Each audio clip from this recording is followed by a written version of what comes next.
Thailand once again plays host to the world of professional snooker, and the very best at that. 4 former world champions and 4 stars from the Asian circuit are here in Bangkok at the BEC Tero, all challenging for the first prize of £30,000. Stephen Hendry, to many the greatest snooker player of all time, heads the list of European challengers. A year ago, Mark Williams was on top of the world, winning at Sheffield. This season, he threatened a repeat, but failed in his attempt to defend his title. John Higgins has 15 ranking titles to his name, but the last of those came back in 2002. Another big win surely awaits the Scotsman. And the European Challenge is completed by Ken Doherty, who won the world title back in 1997. Marco Fu heads the Asian Challenge at 16 in the world rankings. He can claim the Premier League title to a list that is sure to get bigger. Atthasit Mahiti is one of 2 Thai players in the field. Junhui is a rising star in the world of snooker, just 18 years old, but already he's won the world under-21 title. And finally, no tournament in Thailand would be complete without James Wattana, the first Asian player to win a major title. The players are split into 2 groups of 4, 2 European and 2 Asians. It's 2 points for a win and 1 for a draw. Group A sees Junhui, Mark Williams, James Wattana and John Higgins go head-to-head. The top 2 go through to the semi-finals. And in the second group, Stephen Hendry, Ken Doherty, Marco Fu and Atthasit Mahiti will challenge for the top 2 spots. Each match is the best of 5 frames. Commentary is from Phil Yates and Mark Johnston-Allen. The second frame, best of 5, and already it's a case of trying to forget what's gone before for Marco Fu. Had a glorious chance to win the opening frame, missed the last red, and Mahiti got in there to draw first blood. First frame is always important in setting the tone in any match, and they're especially important in these best of 5 frame sprints.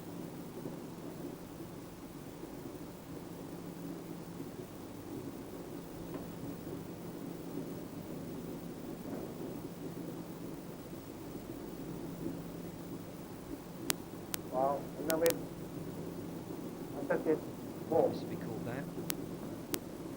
Fu with a large target to aim for. But he's left the red. He's got the choice here, he can go to centre or corner.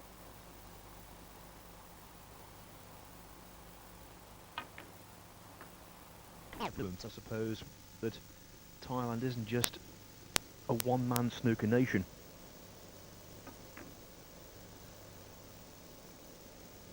We all know the exploits of James Wattana. He's the man more responsible than most for the boom in snooker in the kingdom. Now though, plenty of young players coming through, this man being one of them.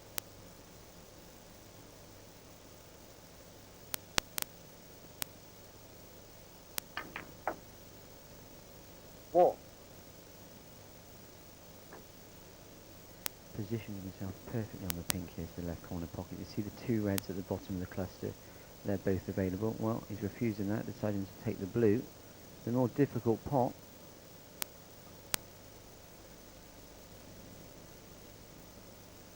Just about okay.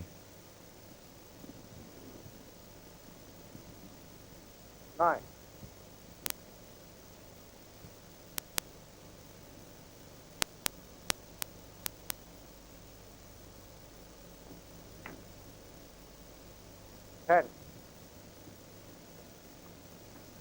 Well, it would appear from this that the first frame has given him quite a lot of confidence.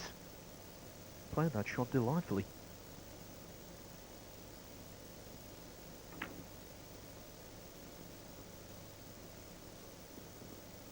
"25 years of age, from the town of Saraburi.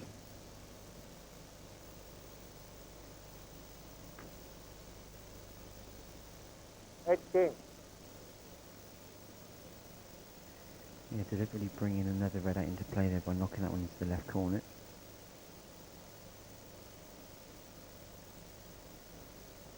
He looks extremely composed as well. No sign of nerves.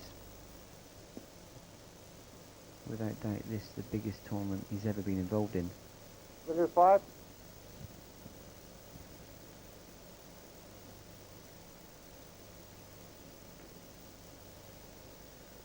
Yes, he's competed on the world ranking event circuit for some time now.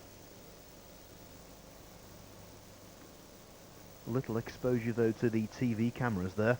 The vast majority of his snooker would have been played in the qualifying grounds, which 33. last season were played in a holiday camp in Prestat in North Wales. Now for a young man from 34. the tropics, from Thailand, that really is a culture shock. Prestat in January. But he was chilled to the bone. Here we go, an interesting choice for him now. He's got the one loose red to the left of the cluster we see, but he has got the perfect angle to go into them. I'd be inclined to play the attacking shot. Let's see what he does here. Well, he went into them, but it lacked pace, it lacked conviction. It was a slightly nervy shot. You want to play that kind of shot with power.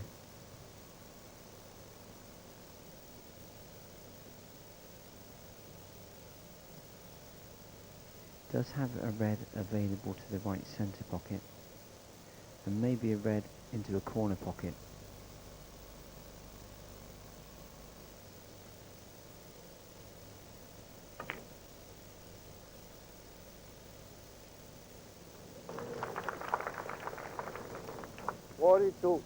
Well, the crowd here applaud that one. He acknowledges, though, an extreme amount of good fortune. Quite easily, this could be a frame-winning fluke.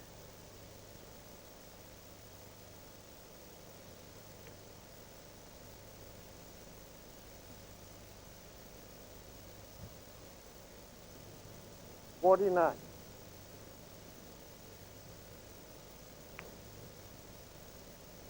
50.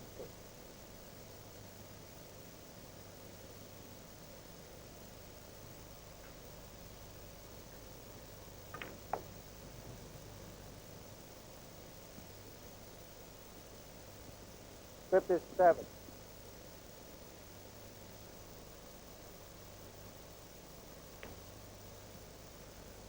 58. Well, it's one thing being lucky, it's another to take advantage of it. And the young Thai has done precisely that.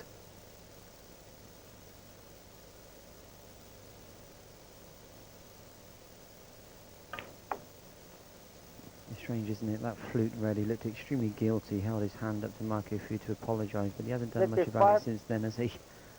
He's taken every opportunity to win the frame in this visit, but he won't be happy with that positional shot. Well short of pace on the red to left corner here.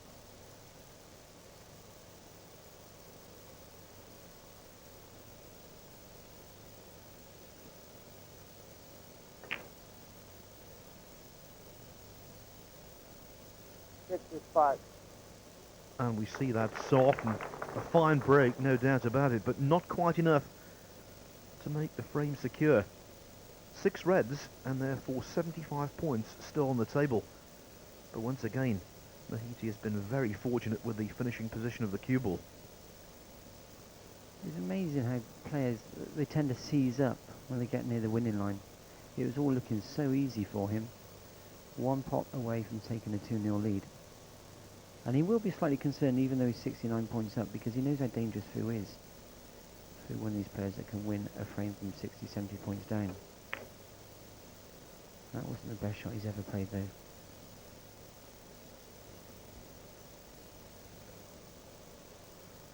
Intending to get the cue ball on the cushion, some way off, so Mahiti's got a chance here.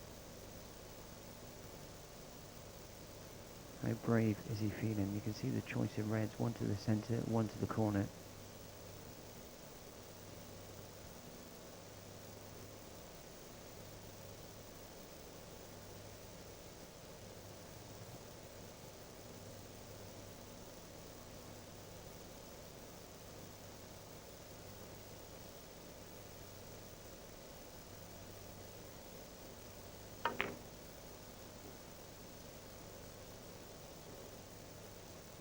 Cued that one really nicely, played the shot sensibly, only needed the red. That's why he screwed back towards the top cushion. And although Fu has this red to the middle pocket, you get the feeling if he were to miss it, that would be frame over.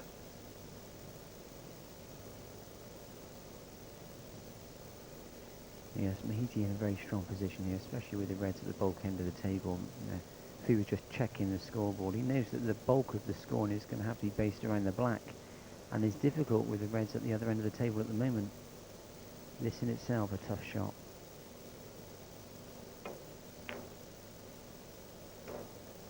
One.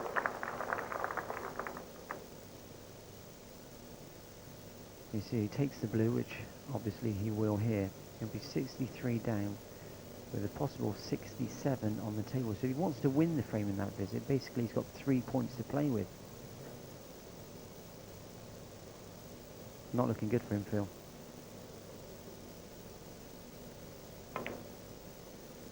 It certainly isn't. He's a smashing break builder, Marco Fu. That's, I think, his strongest suit. 6. But all of those break building skills will be tested to the limit with this. And we must bear in mind, this is the very first match of the very first tournament of the season.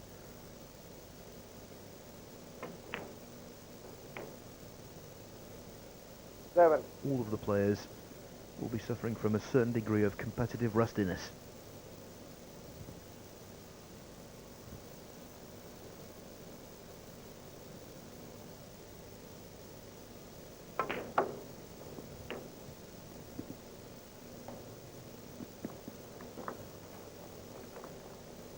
That was a 14. great shot. It looks as though he's given himself the angle on the red here to centre pocket to bring the white back down towards the black, so he's certainly given this a good go.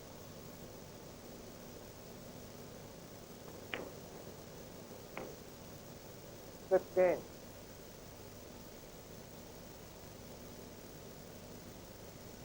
Slightly short of pace, but that's far better than finishing perfectly straight on the black. At least he's got an angle to go back for the red here.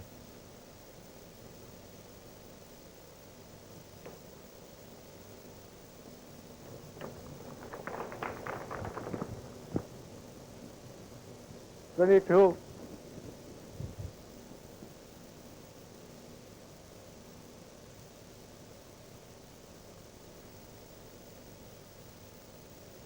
.47 points behind, 51 now on the table. If this were a simple exercise of just potting the balls, Fu might have every chance of pulling the frame out of the fire, but small colours will not do, as Mark has said. He has to manoeuvre that cue ball around.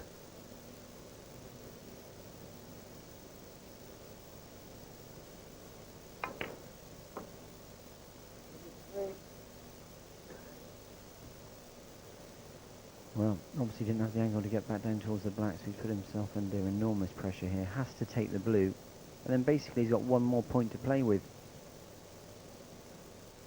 He looks slightly puzzled by the shot he's just played.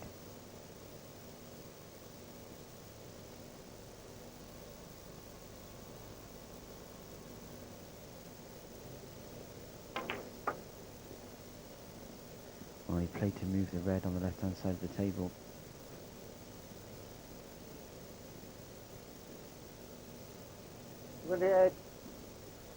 He felt that with the red near the bulk cushion it was virtually impossible to get on the black, so he dislodged the one from the side. Didn't work, forced to play safe. And I think, Phil, he's left a half chance here for Mahiti. That's the weakness for me for Marco Fu. He's in the top 16 again this season, back there in the elite group. But his safety play at times leaves something to be desired.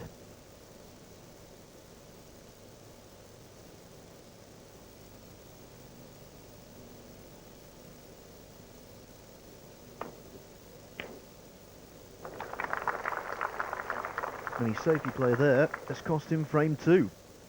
Fu in a deep hole now. 2 down with 3 to play.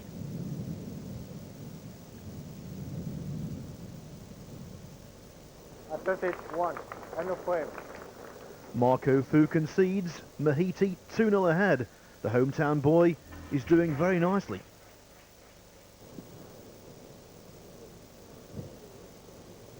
the third frame, First frame. and Out of Marco water. Fu needs to win all three to get his group campaign in this Asian Stars versus World Champions Challenge tournament off on a positive note.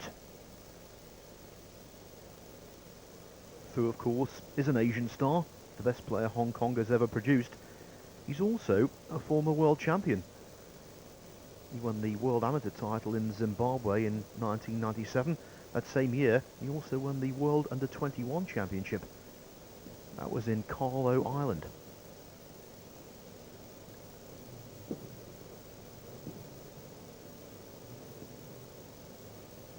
And there's a connection there, you know, Mark, because the World Under-21 Championship of 2004 has just been concluded, again in Carlo. And the beaten finalist was a good friend of this man, a Thai by the name of Kopkit Palajin.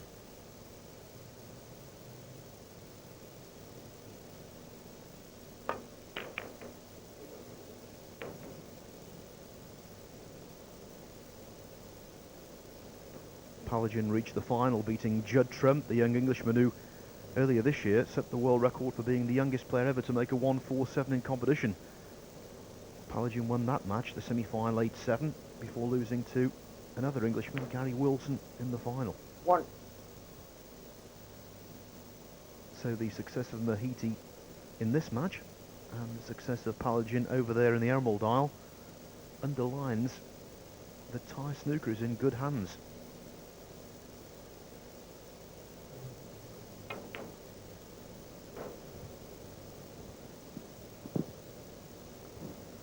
I think it's fair to say, Phil, they've got probably one player to thank for that, haven't they? Who initially started it all. Absolutely. James Wattana, the 1988 World Amateur Champion in Sydney, Australia. After that, achieved great success in the professional game. 7.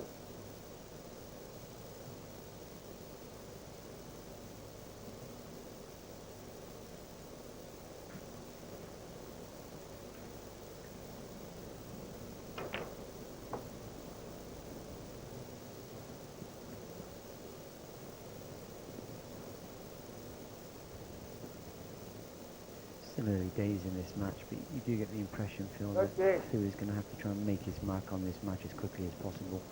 2 frames down. Mahiti will start getting into the flow of things if he wins this frame as well. 14. Yes, the group format here. 4 players in each group, the top 2 going through to the semi-finals, does provide some kind of safety net.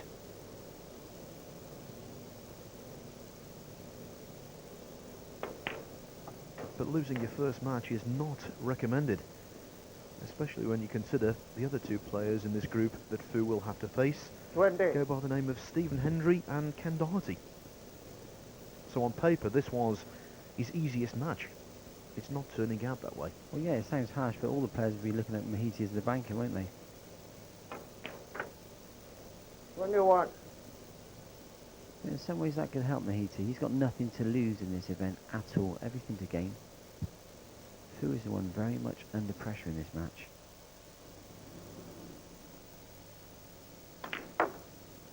Lovely shot there. Making the cannon on the 2 reds just to the right of the pink spot.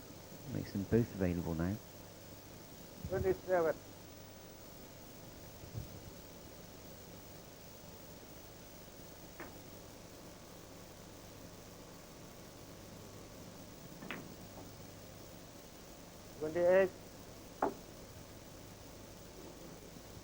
His break building over the years has always been magnificent. His concentration, however, can be slightly suspect, especially when he's around the 50-60 mark. I don't know whether his mind just tends to wander or he thinks to himself, I've got the frame in the bag, let's switch off.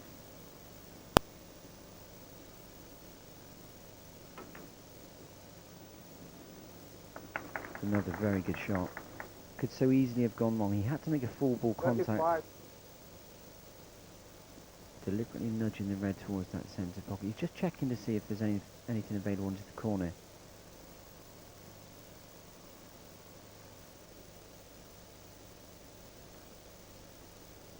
26.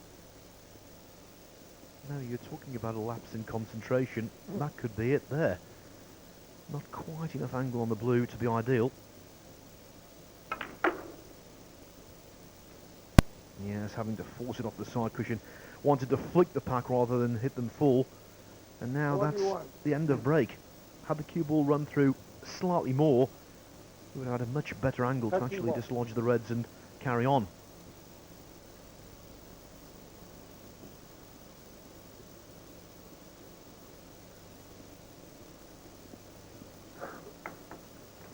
Auto pull.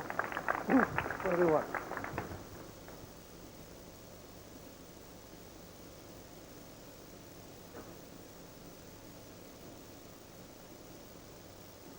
May just be able to see the edge of this cluster of reds. Sometimes it's actually better if you do leave your opponent in with a chance of making contact with the pack rather than leaving a full ball snooker. The reason being, if he's going to play off the pack here, he's bound to bring one or two out into the open.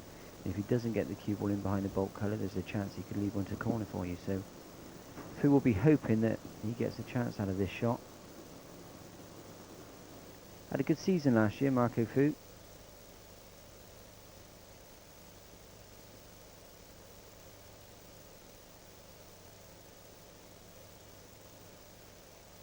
Without wishing to sound too critical of him, Phil, do you think that he has fulfilled all his potential, however?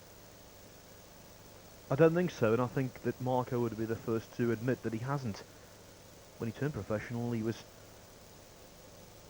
viewed as a potential Embassy World Champion.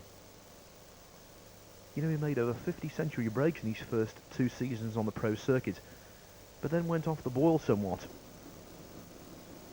But as you say, last season was definitely an improvement. He reached the final of the Euro-Asia Masters Challenge right here in Bangkok, losing to Ken Doherty. Also reached the semi-finals of the Premier League and the Welsh Open.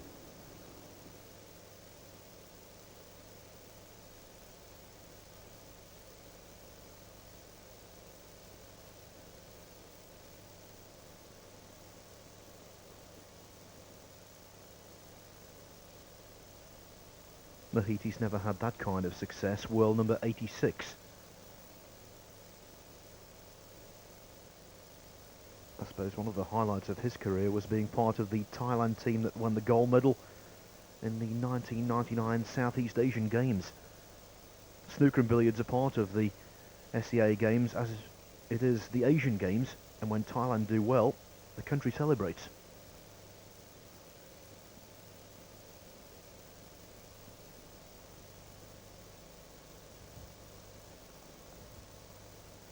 There's another example of what I was talking about earlier. Fu just playing the negative escape there, really. It was the right shot to play. He didn't want to play an attacking shot, take a chance, bring a red out into the open and leave a chance for his opponent.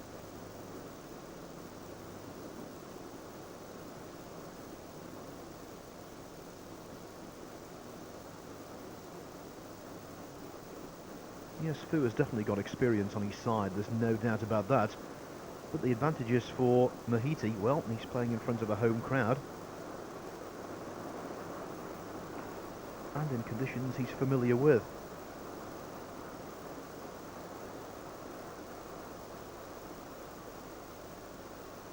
In recent years in Bangkok, certainly since we started coming here in the late 1980s, there have been times when humidity has been a problem. Obviously air conditioning has to be in place in the venues, and tables have not always been to the highest standard, but over the last few years that's not been the case. Conditions have been improving all the time there, and this table looks to be playing delightfully.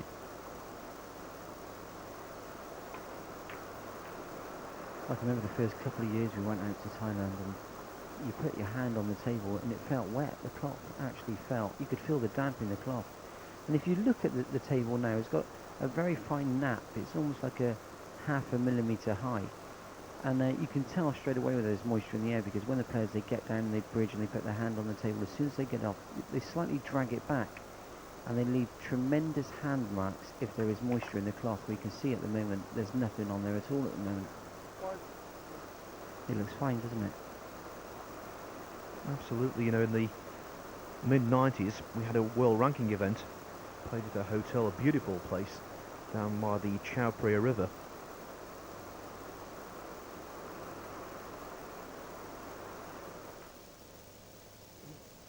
Obviously the humidity from the water itself, and also it was played smack bang in the middle of the rainy season. The two things combined made the cloth, the playing surface, unbelievably slow.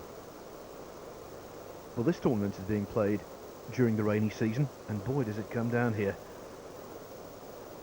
But no one can have any complaints about these conditions. First class.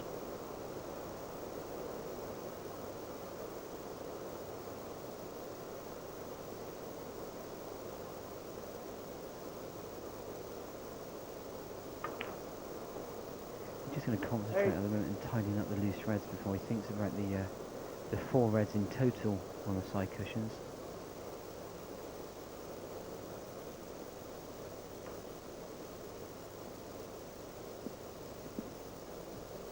He doesn't hang around actually, Phil. Deceptively quick. As with the majority of the Asian players, they're very, very economical with the way they cue the ball. You see the likes of O'Sullivan or Hendry, and they really address the ball 5 or 6 times. Long backswing. You watch Mahiti, you watch Fu, you see Wattana. There's very, very little movement in the cue. That was a great shot. I'm not sure whether it's fully intended. If it was a great idea, Cannon the Reds guaranteed to have position on this red to left corner.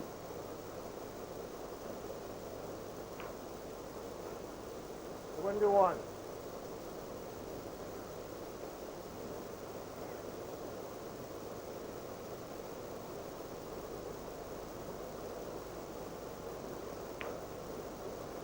Yes, Mark, you're right about his speed around the table. He's certainly not ponderous, and that's good to see. 27.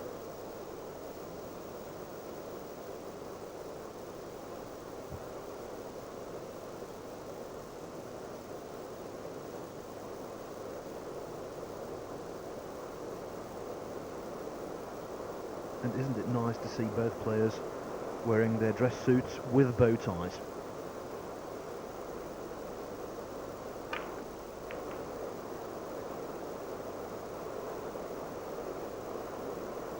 Yep, totally agree with you, Phil. We've had a change in the rules, haven't we, over the last couple of seasons? New player just with their casual shirts, no tie, no bow tie, no waistcoat. And he has created a few heated debates.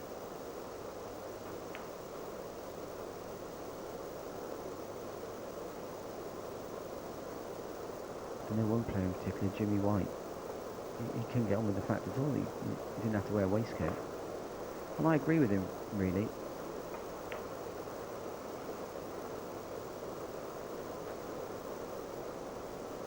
Well, I don't mind those tournaments where a player just has to wear a smart shirt. For me, that's fine. It's when they have to wear the waistcoat with an open neck shirt. They look like off-duty waiters, don't they?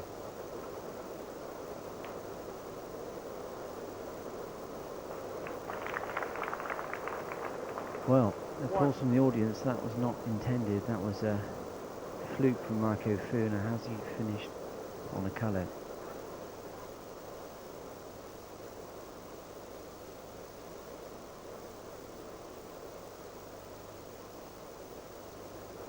He's going for the next best thing, a snooker, but I don't think that he's covered the reds here. I think Mahiti can get through to a red on the right hand side of the table. You see there's a fair distance between the object ball and the brown there.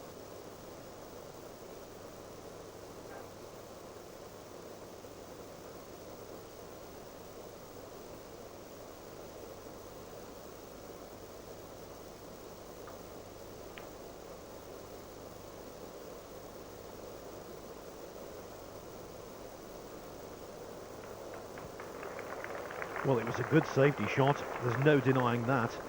But the cue ball nestling in behind the yellow is a real bonus. Doesn't it go to show you just how tough this game is in depth? We're talking about Mahiti, number 86 in the world. He's 2-0 up on food, playing superb snooker, and he struggles to qualify for the main events. One can only imagine how tough the qualifying school is. Well, the great Steve Davis always said that back in the 80s, psychologically, he felt as though he'd got to buy into the quarterfinals of world ranking events. Nowadays, every single match is tough. The strength and the depth in the game has never been greater.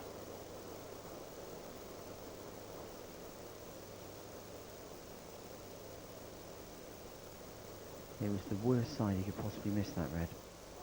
Only on the left-hand side as we see it, and he would have probably been safe, but it looks as though he's left Mahiti the pot to left corner here.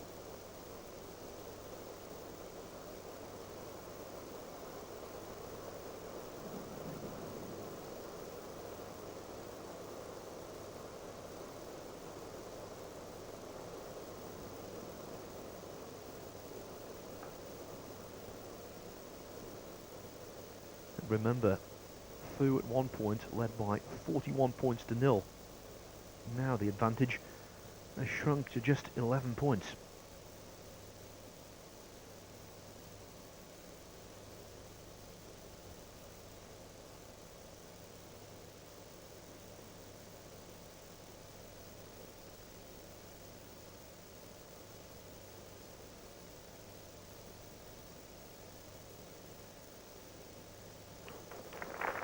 Superb.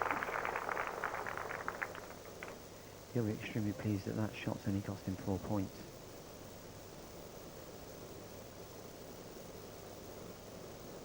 Yes, the calibre of these players, once they've had a dress rehearsal, it's very unlikely they're going to make the same mistake twice.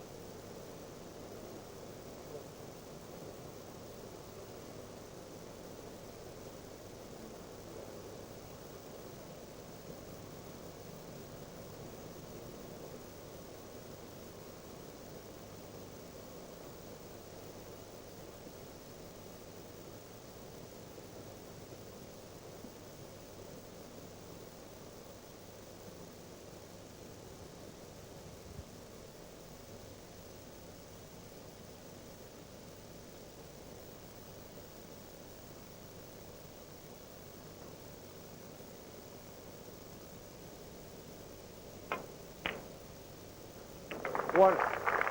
Couldn't have cued it any better. Oh, perfectly struck cue ball there. Well, best shot of the match so far.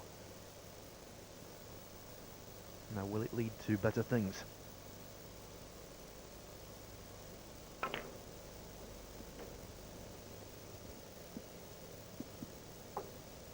Well, I'm surprised he didn't try and dislodge the two reds off the side cushion there with that shot.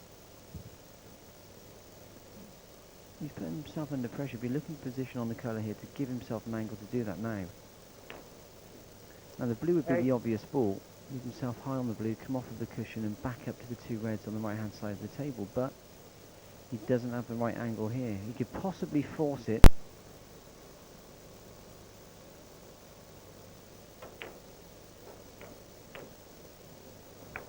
Well, it looked like it was always going to be on the low side. 13. Let's end a break for Fu.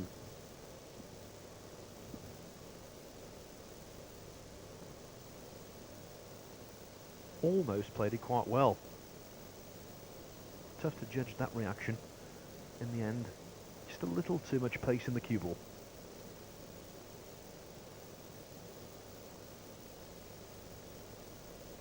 And the worrying aspect for the man from Hong Kong is that given the chance, Mahiti could well get back into the frame and take it to win 3-0. The colours are certainly there.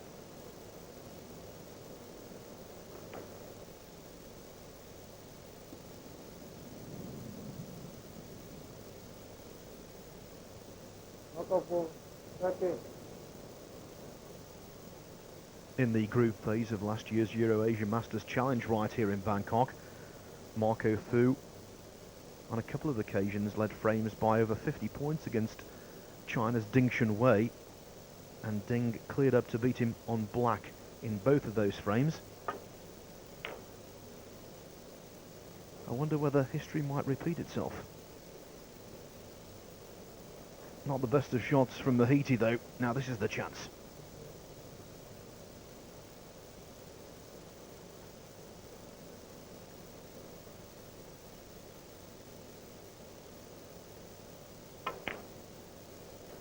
Yeah, for one thing I find amazing about the Asian players, they never show emotion.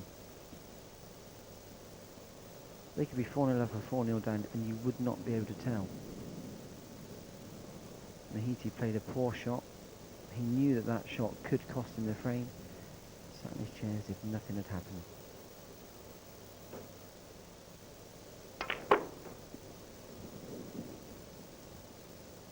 Well, I'm not sure what he played there. It didn't sound right actually when he struck the cue ball. I don't know whether there's a slight miscue. Well, tantalisingly, Fu 28 points to the good, but 35 points still there.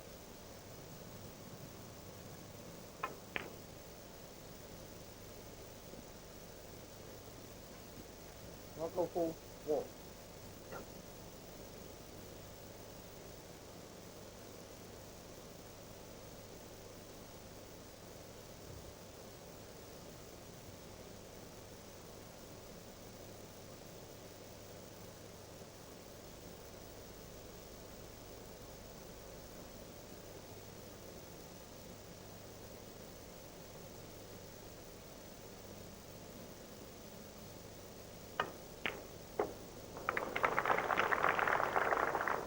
One. Now then.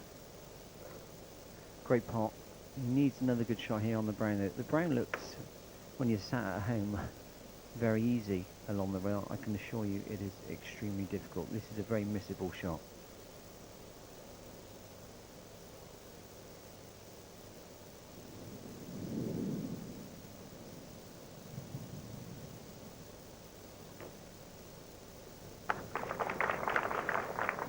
He's got some nerve as well, hasn't he?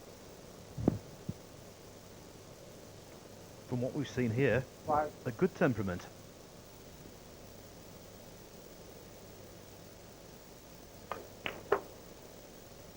And he's now 7. 5 pots away from starting this Asian Stars versus World Champions challenge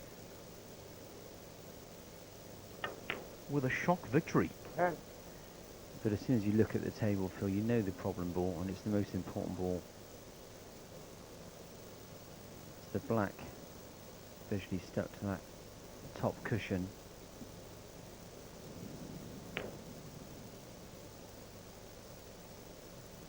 Yeah. How many times have we seen players, they do all the hard work and they get to that final black along the rail and leave it in the jaws of the pocket. 18. Now though can drop nicely in behind it, and remember no positional considerations with the black. He can play it at quite a quiet pace. And that's just 25. about perfect. Marco Fu staring down the barrel. This will give Mahiti a 3-0 victory.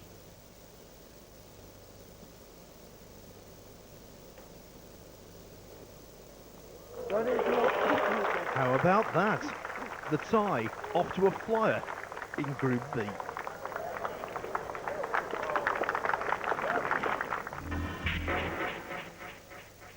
Welcome back to the BEC Tero in Bangkok for the opening match of Group A.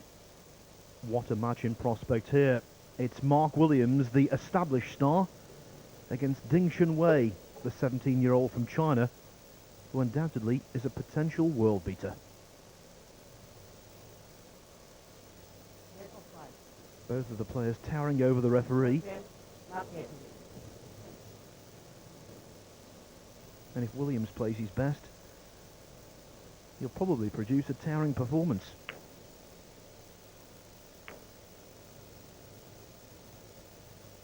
Certainly wasn't his best break, was it? Catching the blue full ball.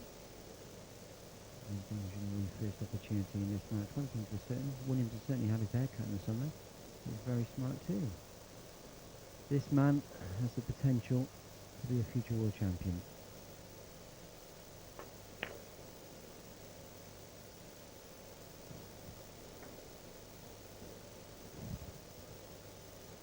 He most certainly does. Fantastic in amongst the balls, Ding.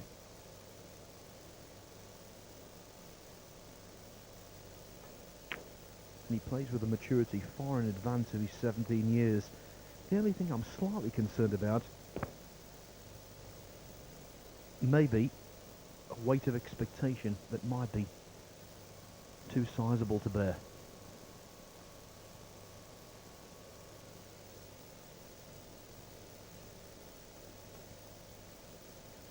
Yeah, I suppose it depends what kind of character he is.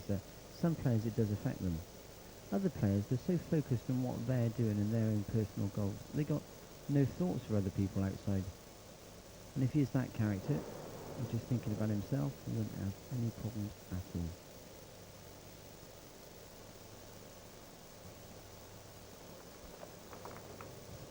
Well, I'll tell you what, young Ding hates to lose. He was beaten in the last 16 of the Masters at Wembley back in February. 6-5 by Stephen Lee after being 5-2 ahead. He was distraught after that. And he was also very, very angry when he lost in the World Championship qualifying rounds back in March. Didn't show it at the table, but when he went backstage, he couldn't disguise his feelings. Now that shows a hunger for success.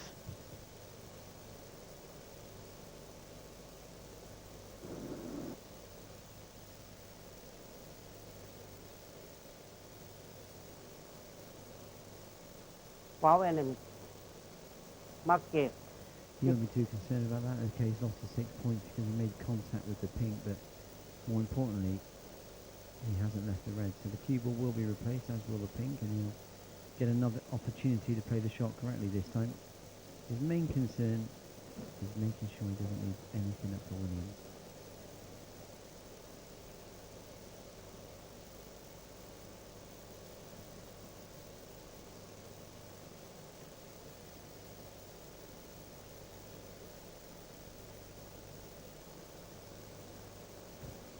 Well, this table has certainly got some pace.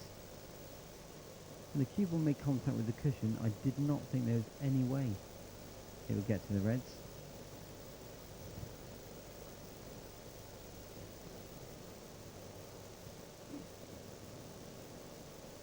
It's just how the players like it. They'd much rather have a fast table than a slow table.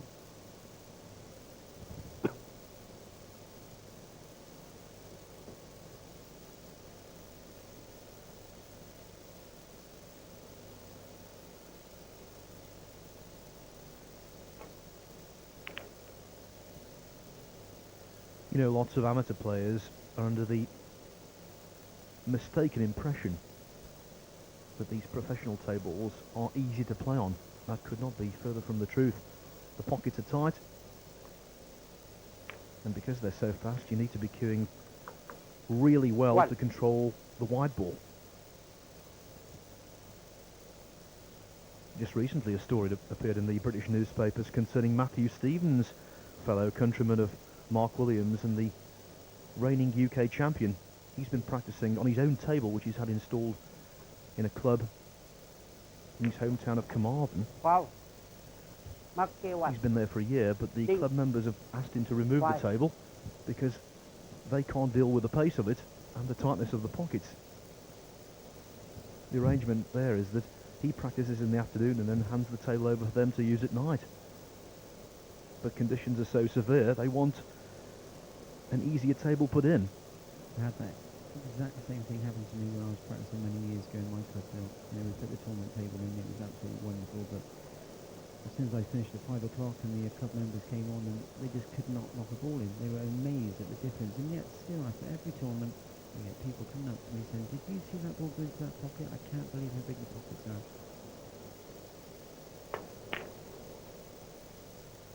There's one slight benefit when the cloth is brand new. So the ball does tend to just slide off the knuckle. But that literally only lasts for a day or two. There's no bevel on the drop of the pocket like you see in a club. I think 99% of club players, if they were to come out here and have a go on these tables, they'd struggle to knock a ball in, wouldn't they? Well, these two struggling at the moment, but I'm sure it's only a matter of time before the cue arm begins to run smoothly.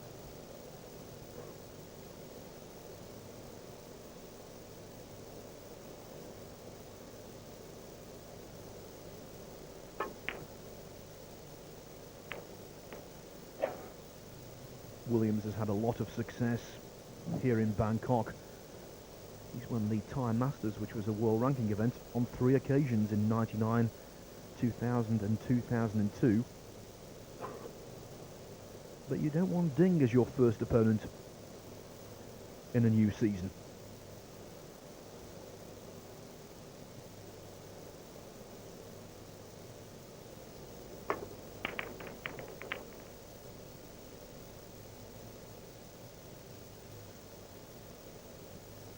You know, at the tail end of last season, Ding had his cue smashed en route to a tournament in Glasgow, Scotland, having to use a new one, and that's the kind of shot where you tend to lose your feel. Pots from a lengthy distance. I'm sure over the summer he's been practicing extensively.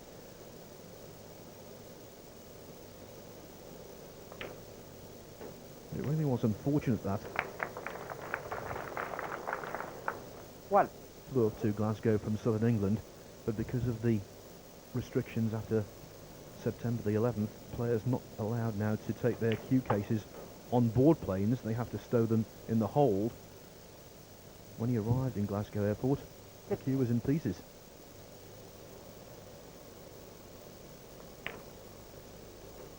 The same thing happened to 7. Stephen Hendry en route back to Scotland from this very event 12 months ago. That was the cue with which Hendry won the World Championship on 7 occasions, and which he's used throughout his career.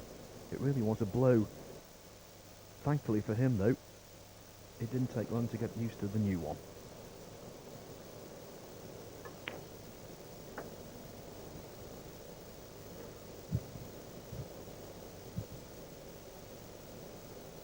Thirteen. Well, on top form, you'd say that this is an opportunity where Williams could go out and win the frame this visit. But we know it's the summertime where the players, they tend to take a 14. month off at least just to try and relax, recharge the batteries. I suppose, Phil, we're going to find out over the next few frames just how much work Williams has been putting in. He looks to be cueing okay, but it's like tuning up your 21. mental attitude, isn't it?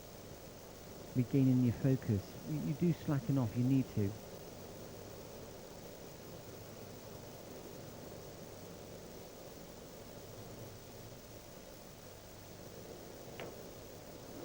Yes, lots of sports these days have 12-month seasons.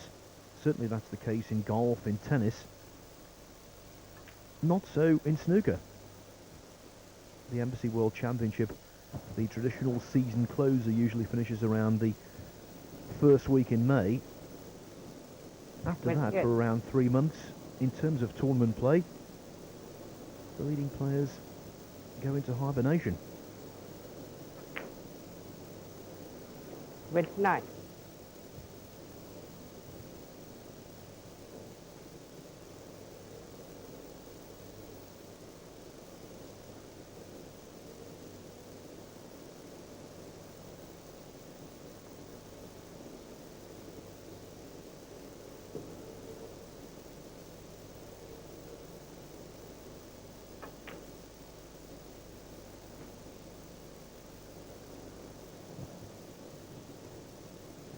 $35.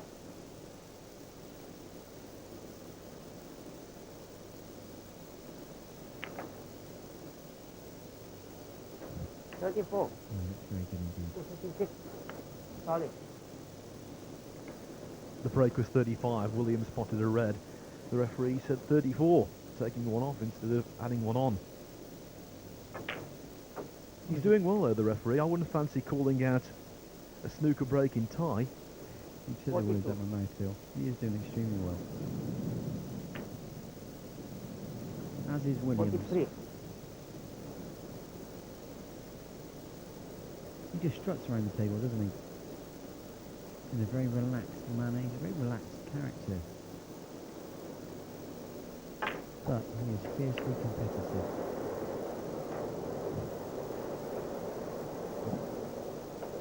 50. On the outside, I almost get the impression that he isn't really trying. Not that much force in. 51. I can assure you he's trying extremely hard.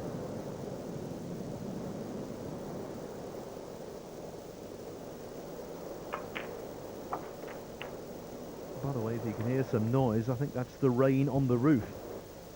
This is 57. the time of year in Bangkok where it becomes very hot and steamy. Lots of electrical activity and many thunderstorms. This is one of them.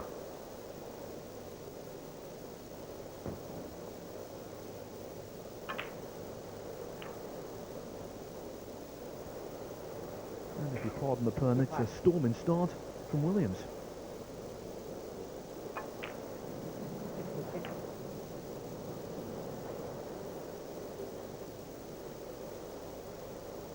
Yeah, Williams is a very clever character, Phil. He'll be well aware that this Junhui is one of the big prospects for the future, and he'll want to make sure that he keeps him in his place for as long as possible. 72. 23. The question now, can Williams make a century?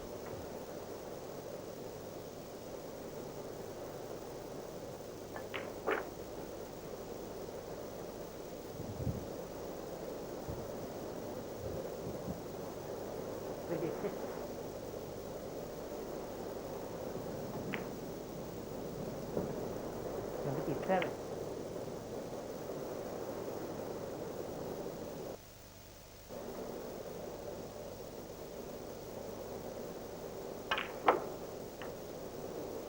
Foul. Well, that's a pity, but already Williams has done enough to secure the first frame. And the claim.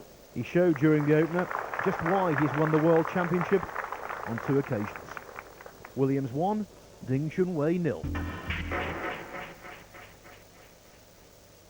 Welcome back. It's Mark Williams that has taken the first 2 frames. Time to rejoin the action in frame 3. And your commentators, Mark Johnston-Allen and Phil Yates.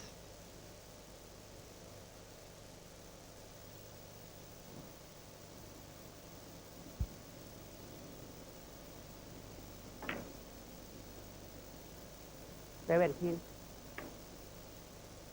see the 2 reds above the black. He may play the cannon. He does have a loose red at the top of the cluster, so 2 choices here. Now, has he finished on one of those 2 reds? 24. I'm not so sure. 31. Touching ball has been called.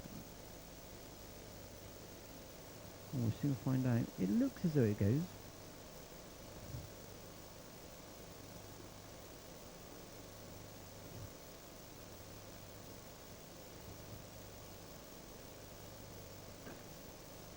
Very awkward stance though. And indeed bridge. This is missable.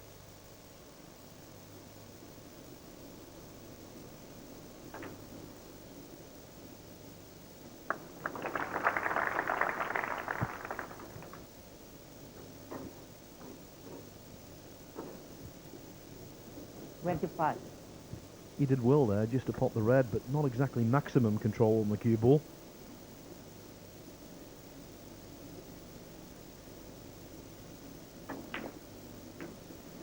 Yes, and when you're digging down on the white like that, so easy to impart just that little touch of unwanted side, and that's why the blue went astray.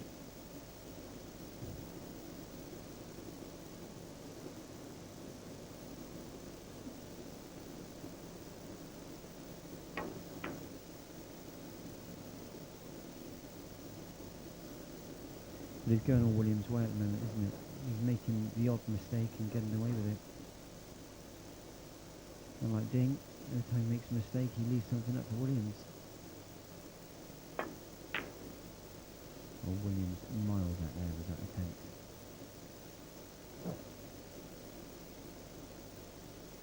And would you believe it? He's managed to find safety.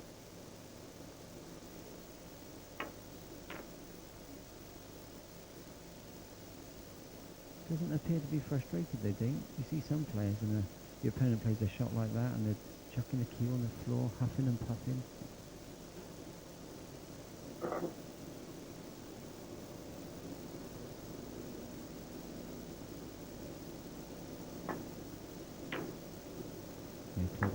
Played the shot to nothing. One. And Ding should find himself in a snooker after this shot. Mark J. One.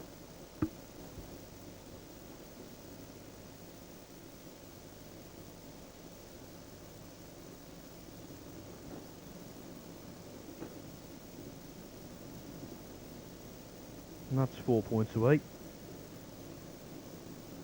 Power element. Mark J. 4.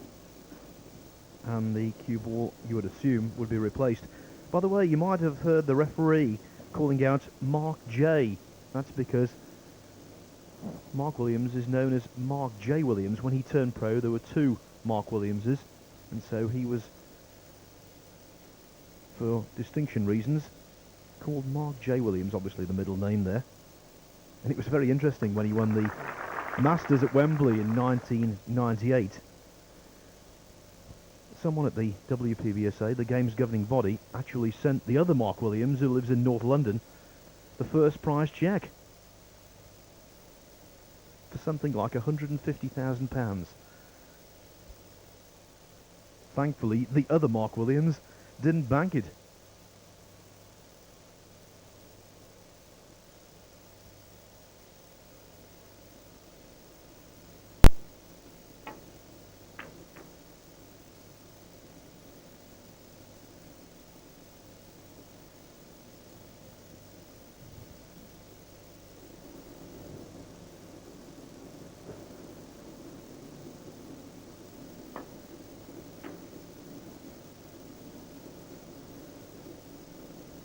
Now you're sitting there, aren't you, Mark, thinking, I wish there'd be a really good snooker player coming through called Mark Johnson Allen, get a few checks through the post.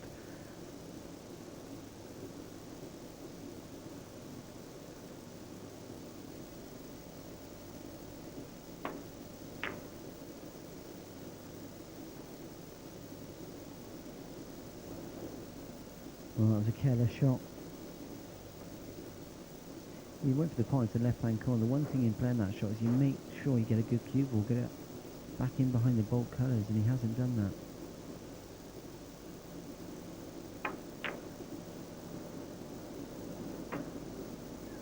That was strange the way he cued the ball there. He almost gave up on the strike.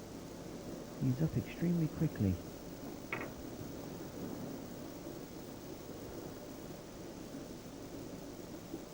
Yes, and with the blue hanging there and the reds nicely open, had that one gone in, it might well have been good night. As it is, I think has now got the chance to get back into the frame. And these best of 5 frame encounters can change rapidly.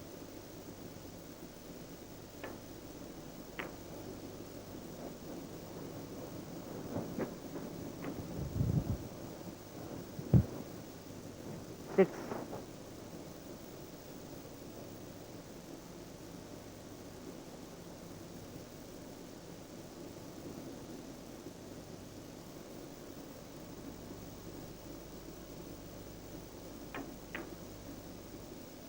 Seven. Oh, a shot for me here is to play the cannon into the red and the pink. That completely opens the table up.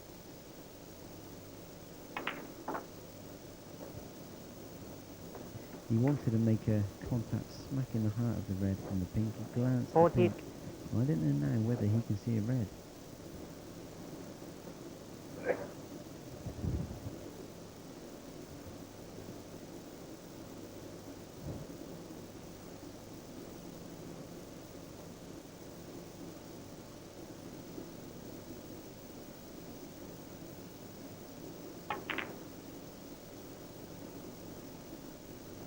It's Junhui. 14.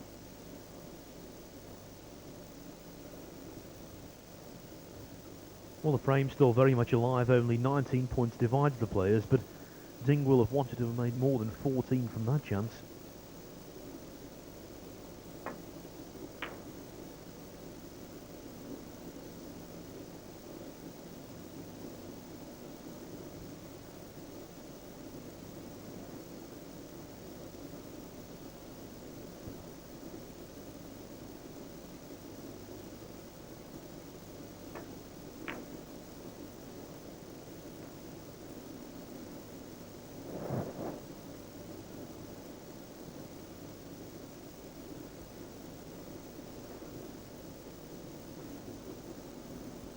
Again, Williams finds himself just one good shot away from that frame-winning opportunity. Well, he lacked commitment, but he did have a terrible contact when he struck the cue when it made contact with the red there. Slightly unfortunate. You saw the keyboard jumping off the bed of the table. But Williams, he's had a couple of chances to win this match. Things still hanging on in there. What about you though, Phil? The thing looks slightly flat today. I've mentioned that the Asian players don't show any emotion. It's almost, at the moment he doesn't look at all fired up.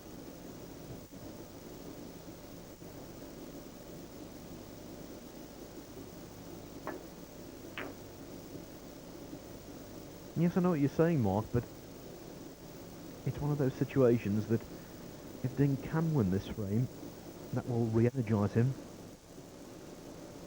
It will also plant some seeds of doubt in the mind of Williams.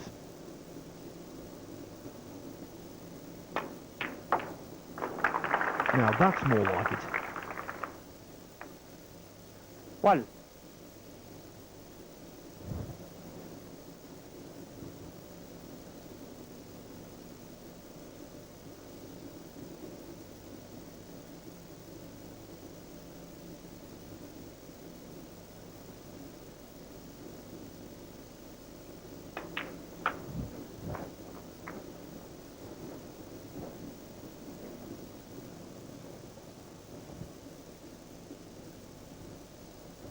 1.6, 7.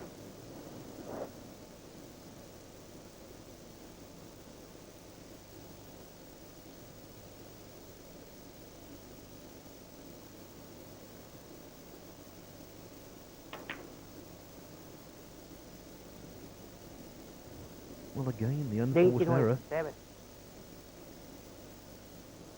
Both players in this frame struggling to find their normal form.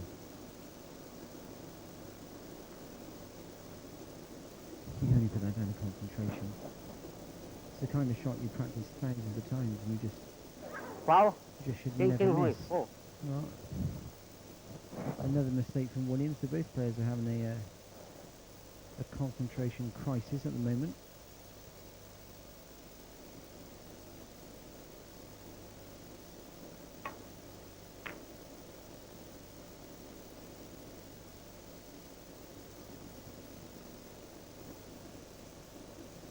It's an amazing game, snooker, at times, particularly at the highest level. You see periods where not a single mistake is made for maybe an hour or two. On other occasions, you get a frame like this where both players simultaneously finding it hard to strike the cue ball correctly.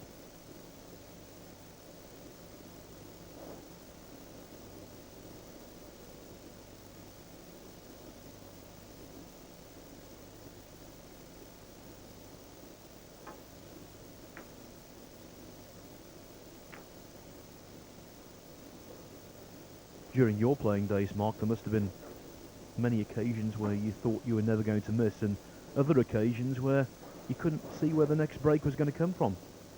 You're right, Phil. It's almost habitual. You know, the state of mind you can get yourself into when it's negative is an absolute disaster. And basically, you just cannot wait to get off the table and out of the arena. And at other times, as you say, you just think, well, give me one chance, I'll knock the ball in and make a century. Ding at the moment is in the negative mode. Once again, that's a shot we really should never miss.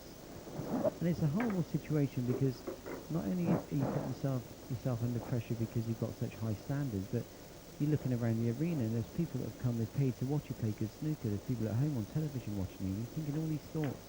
It just makes it 10 times worse. 1. You almost get the impression that Williams really knows that he's won already.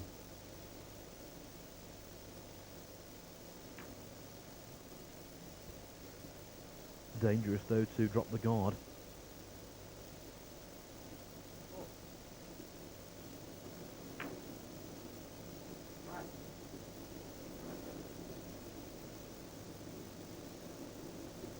Ding not even looking at the table. Head bowed, looking at the floor.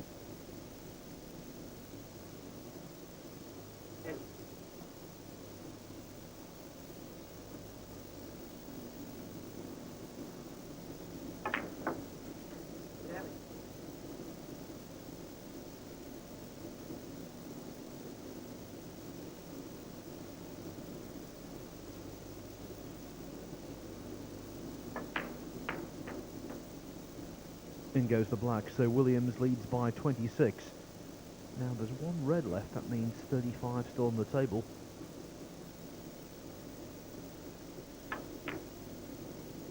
And that's an awful shot. Truly awful. Played the cue ball in behind the black.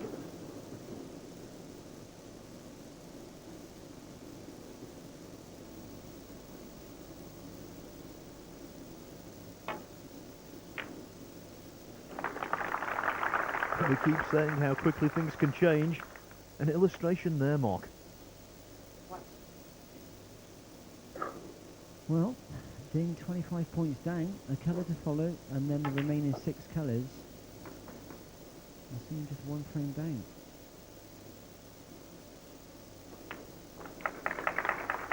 Oh, you're alright, Phil. If he does take these 6 colours and wins the frame, things can change so quickly, but at the moment, the way he's been playing, I'm not 100% convinced he's going to do that, even though it is absolutely bread and butter stuff. Well, if Ding can steal a frame, it will do more harm to Williams than had Ding won it with a century break. Williams knows this should be over by now.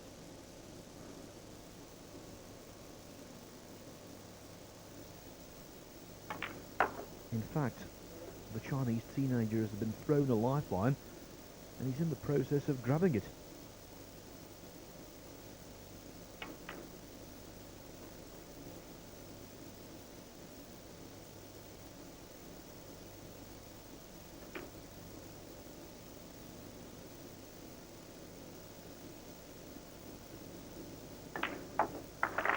They could be shaking hands now. Instead, it's Williams 2, Ding 1.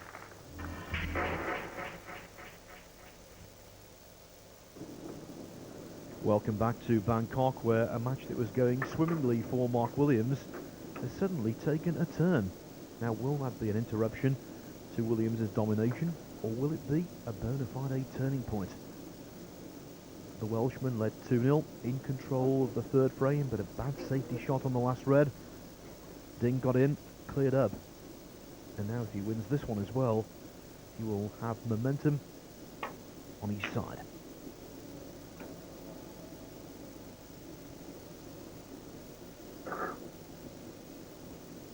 Remember, this is the opening group match for both of these players. In Group A. The other two players in this group are John Higgins and the local hero James Wattana.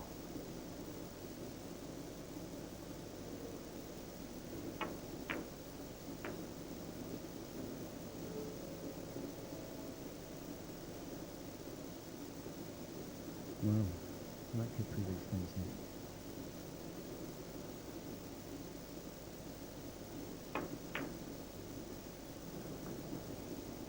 But it didn't, it should have. Once again, didn't sound like a great contact.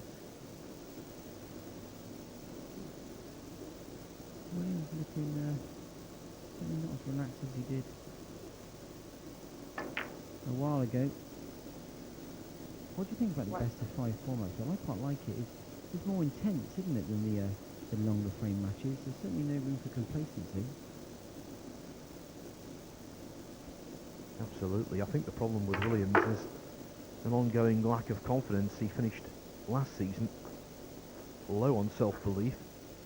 He was beaten in the last 16 of the World Championship, 13-11 by Joe Perry.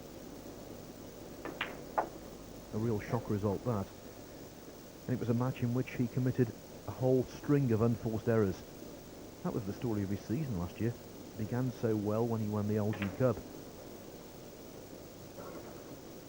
But then he went up to the UK Championship and lost in the first round, or his first round, to the Irishman Fergal O'Brien. And from there it was downhill.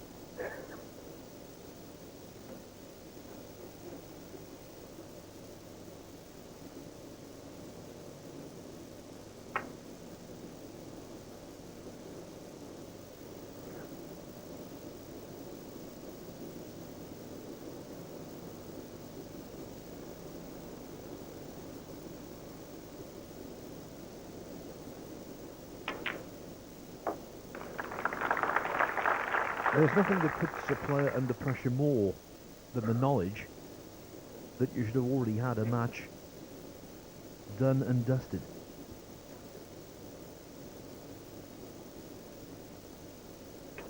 Williams is feeling that pressure, and Ding is well aware of it. You could just tell by the way that Ding struck the blue into the corner pocket that he's feeling 10 times better than he did.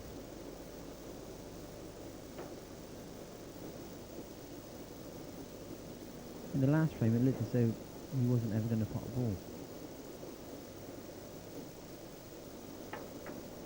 But he's cueing differently. There's some more spring in his step.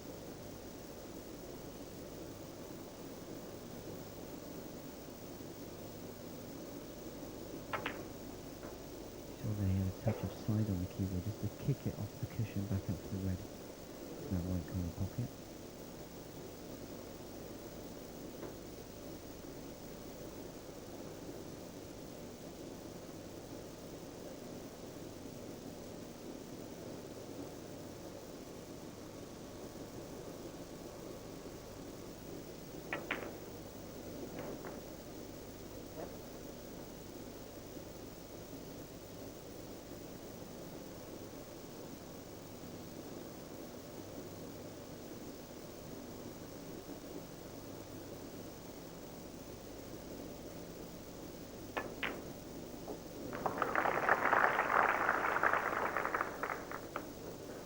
Super pot, not exactly fortunate with the finishing position of the cue ball. You're right though, Mark, that was as clean as a whistle in the previous frame. He was finding everything difficult. It just goes to show at this level how it's 99% in the head. The players have done all the practice. They practice day in, day out, the same shots to knock everything off the table easily. And then you see a phase in the match, like you did in the previous frame, where Ding could not pop a ball. The reason being because his mind wasn't there. All of a sudden, he's got his mind back. He's looking very good indeed. I quite like the fact there, Phil, he didn't try and push his luck either. Settled for the safety.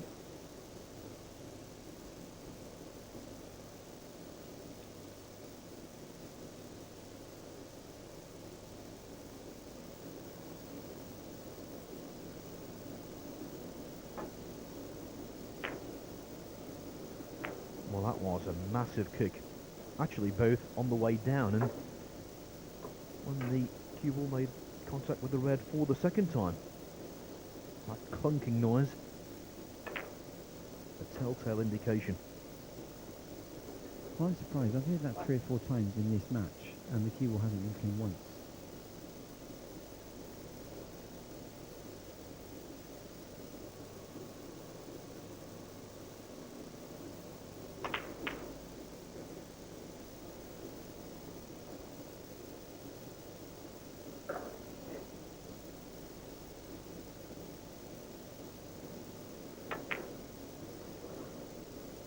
At 17 years old, and it would seem the snooker world at his feet.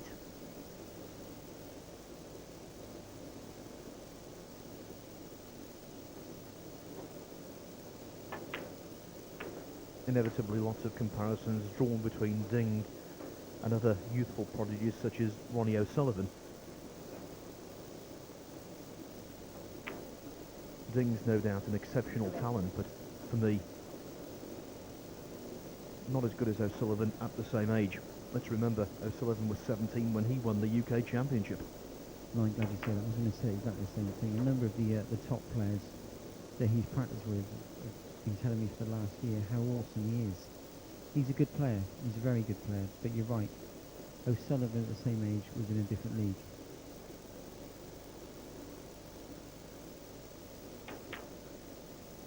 But you know, Phil, players blossom at different stages of their career, don't they? It might be that he comes on in leaps and bounds over the next couple, but I think he'll need to make a serious jump if he is looking at winning the World Championship by the time he's 21. I think it's unfair on Ding himself to draw these comparisons, especially with a player like O'Sullivan, who is 1 in a million.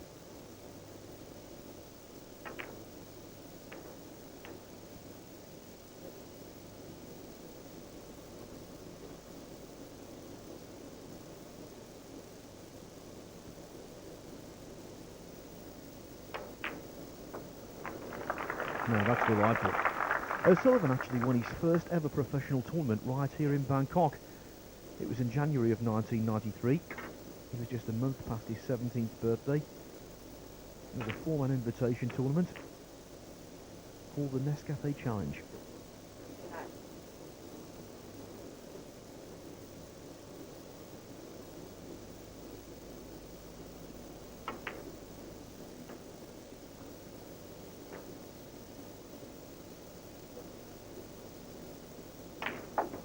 Well, what looked like being a certain 3-0 victory for Mark Williams is now guaranteed to be 2 frames apiece. We're going down to a decider.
Well, the pendulum has swung, and the beneficiary is Ding Junhui.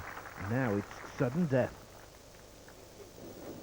The first match in this World Champions versus Asian Stars Challenge here in Bangkok resulted in a surprise 3-0 win for Thailand's Atthasit Mahiti over the world number 16 Marco Fu. Could we see another shock result here?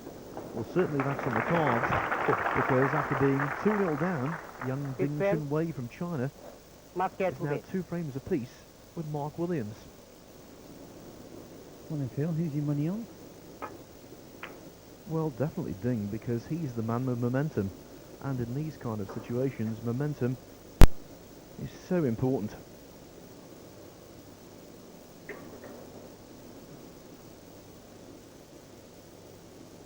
Well, not only does he have momentum, but he also has the first chance.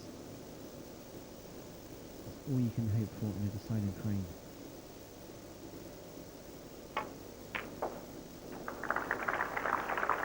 And he's taken the red brilliantly.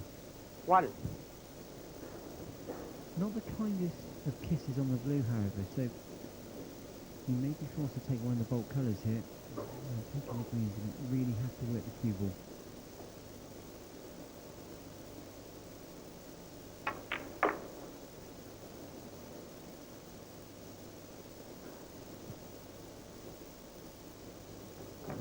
Four.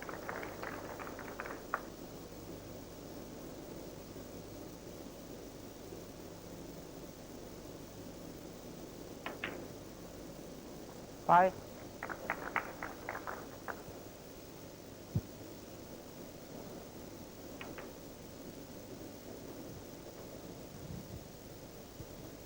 smashing pedigree as an amateur, 12.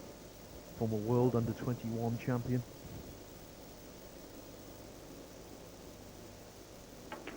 He won the singles gold medal in the Asian Games, the Chinese junior champion, Chinese senior champion, all Asian champion, and now very much part of the pro ranks.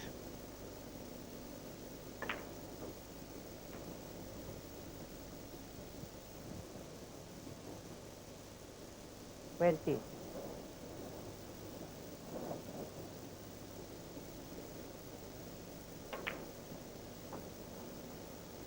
And every neutral in 21. snooker will be cheering this young fellow on this season and in the seasons to come, because it's so important for the game internationally to have a recognised international superstar. You know, the World Championship began way back in 1927. Since then, 22. only one player from outside of Great Britain and Ireland has actually captured the title. That was Canada's Cliff Thorburn in 1980.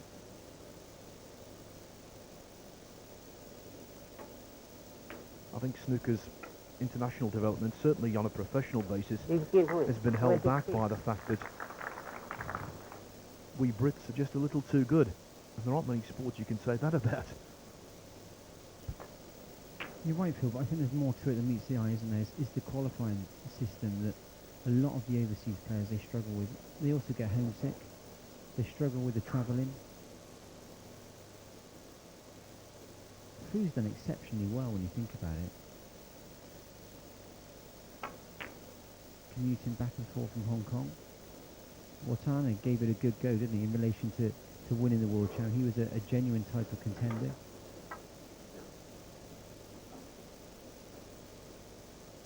It really will take a very strong character mentally, I think, to win it again. But I'm pretty sure, Phil, that the next overseas player that does win it is going to be from Asia. 1. Can you think of anybody else? I think it would be astounding if a player from another country came through. All of the leading overseas candidates would appear to be from this part of the world.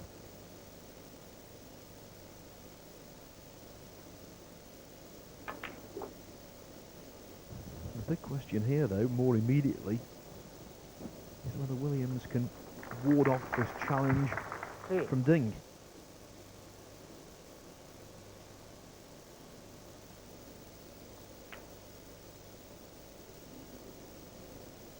Well, that will not help the cause.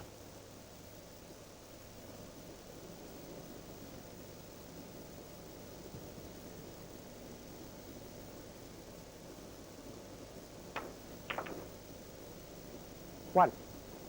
Well, basically, he hasn't one good shot here. Taking the red into the pack of reds, if he splits them well, opens the table up, the frame and match should be his.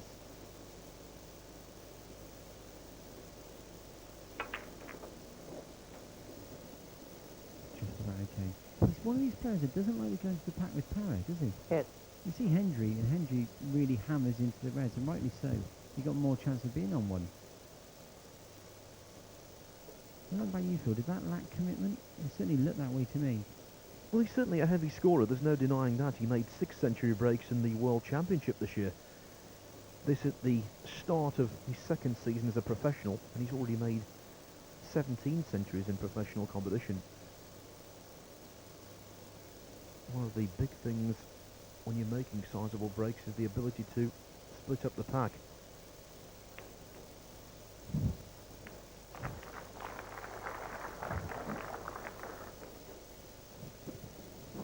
Nine. Ding's been very fortunate that since he's been in England, he's had some excellent practice facilities. He's looked after by Keith Warren, who's the manager of Peter Ebden, and Ding's got to practice with Ebden on many occasions. Now, for a young player, being able to play a player of Ebden's standing on a daily basis is invaluable. 16.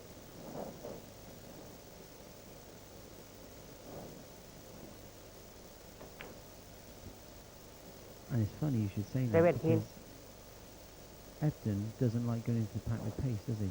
I wonder if it's a trait that he's picked up from Ebden there.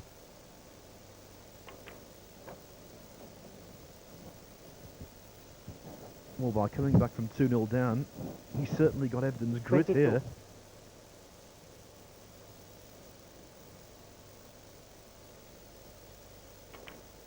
Ebden's not the most naturally talented 23. of players, but no one could possibly dispute that unquenchable, never say die spirit. If Ding develops the same attitude, he will be mighty tough to beat. 30.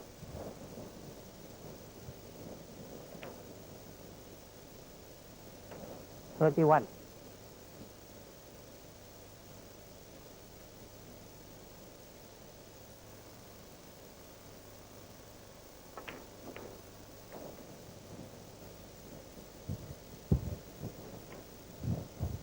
And once again, Mark, 38. how quickly things change.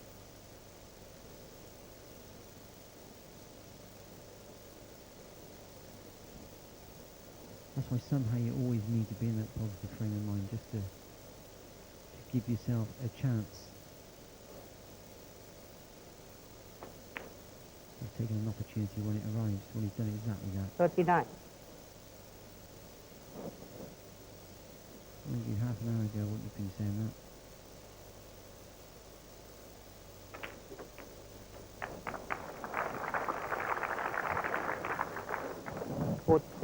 Williams was on the verge of notching a win.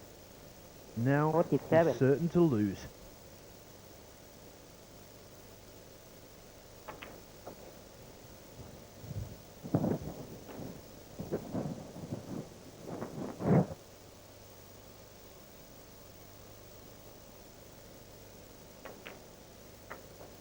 $55.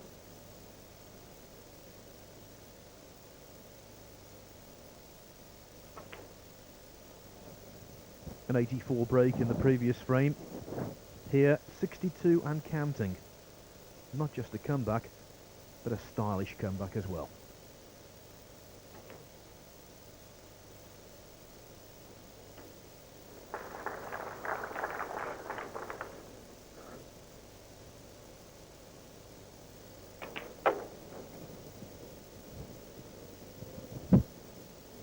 $68.